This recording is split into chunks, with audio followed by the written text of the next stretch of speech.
Well, I was trying to get away from controversy, and then I saw this. Uh, Posted up here on Twitter, looks like an hour ago. The National Institute of Allergy and Infectious Diseases confirms that they own all the monkeys bred on the Monkey Island, which they are then infecting with terrible diseases and then watching die, so that they can then do autopsies. Hopefully, they're not doing like vivisections where they're like cutting them open while they're alive. That would be extraordinarily cruel.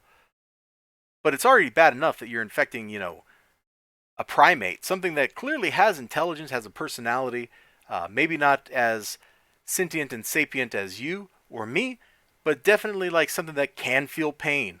And these experiments, like, I don't know if it's in like the documentation or what, but they're always described as maximum pain experiments. And I'm not there for it. The first time I heard about this kind of experimentation was somewhere 15 to 20 years ago. It was either towards the end of my undergrad or the start of my graduate school. And it was in the context of experiments on some kind of monkey where they were inflicting head and neck trauma on it so that they could then autopsy the animal and try to understand how that trauma affected the brain. And those experiments, as I recall, took place in the 70s. I'm like, oh, that's 20 years ago, 25, 30 years ago. Maybe it was necessary back then because we literally didn't understand how these things work. And to anybody that's coming in here today into the modern time, and you look around and you see like athletes with head trauma from years and years of concussions, like we clearly have a lot to learn about how all that stuff works. So maybe there was some value to those things, but the animals were still alive. They were conscious when the injuries were inflicted on them. It's pretty cruel stuff.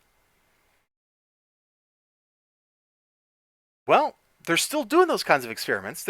I don't know if they're still doing that particular kind where they literally were hitting monkeys with hammers to inflict trauma, but they're taking animals and they are infecting them with lethal diseases and then just watching them die. We're not scrolling on this page, by the way.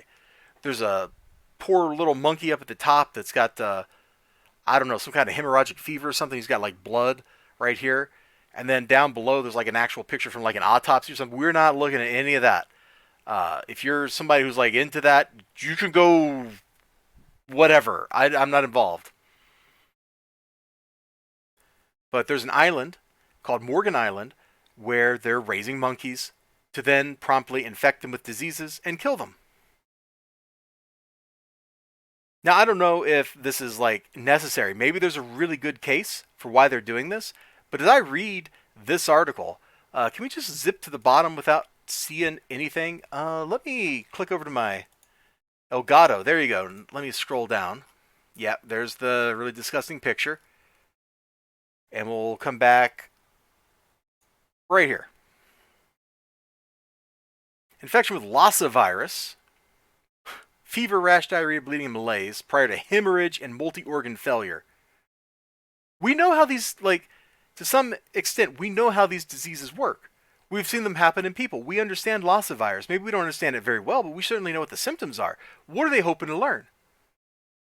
Nipah virus, clinical signs of disease. Signs include weight loss, respiratory, neurological disorders. Oh boy. This is just, I don't understand it. I think the statement here at the bottom of the article from and YouTube, I'm just going to read this opinion.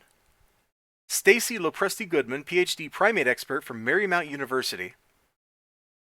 Primate experimentation is a cruel and notoriously unreliable way to develop drugs and treatments for humans, and it doesn't deserve taxpayer support. Yeah, I'm literally paying money to kill monkeys with diseases. I don't want to pay money to kill anything if I don't have to. Like, maybe there's a situation where it's the right thing to do, but I don't think I should be paying money to infect monkeys with Lassa virus. That sounds nasty. I don't want to infect them with Nipah virus, however that's pronounced. I don't know that there's anything to learn there.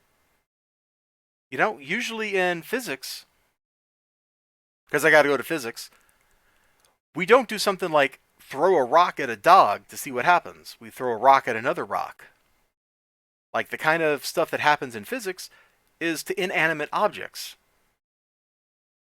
And you're telling me that after decades of research work on some of these diseases that we don't know well enough what the symptoms look like, what the mechanisms of like the infection vectors are, how they work, without having to torture more monkeys every year by infecting them with these diseases? That seems weird to me. That after decades of study, we don't understand the fundamental questions that you could only get by this kind of research. Because we certainly know what happens in people with these diseases. So we already have like a baseline. So what are we getting by torturing animals? I don't know. It don't seem right to me. It seems weird. It seems sick. And the fact that these experiments are described as maximum pain experiments makes me really unsettled with what they're doing. All right. You all have a good day. Try to forget the terrible things I just told you were occurring. And I hope to see you again next time. Bye-bye.